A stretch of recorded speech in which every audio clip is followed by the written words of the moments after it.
And I am an organizer with the Defend Movement. And the reason I'm here today is because, and I'm sorry to have to hammer this topic a little bit more about the sanctuary city, but we're here, my group and I are here because we have been dealing with Arthur Schaper and Joseph Turner and their gang in our cities, in Southeast LA. They're coming into our cities, and you see how disrespectful they are to you, and you did something that they like.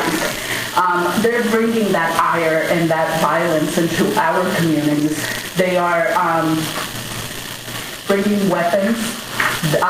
They brought a firearm, and Elsa, who got up here and spoke, and I have to say I'm extremely ashamed because I also am a Salvadoran woman. I was born here. My parents are both from El Salvador, and I understand the history of that country and why it's so crucial for people to get out of there, because people are dying every single day, and a lot of it has been things that the American government has done to destabilize that country to that point.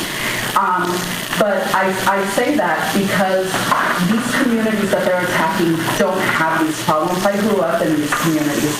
I grew up there, and yet I was able to go to college, get a college education, work in higher education, helping other kids get to college. And they're coming in there calling us rapists and criminals, and that's not what we are. But Elsa was in the vehicle with somebody who brandished a firearm. Having a permit to conceal carry does not mean you get to pull into a gas station to cut off activists that are walking down the street and brandish a gun. Another passenger was wearing a bulletproof vest. Who wears a bulletproof vest to a city council meeting? They have pulled knives on us, blackjacks, pipes.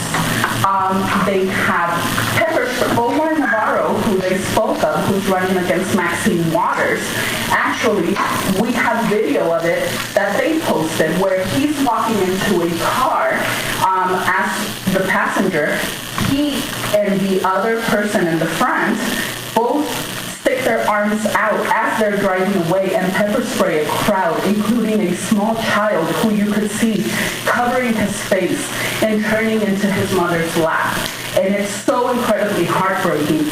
But I do have to say, and I know I only have 15 seconds, Joseph was in here saying that he bullied your city council by threatening them with defunding of the utility user tax. And you guys gave way to that, and you went ahead and opposed SB 54, and because of it, they're now empowered. Your time's up, but I want to assure you that nothing that Mr. Turner said had any effect on what we did.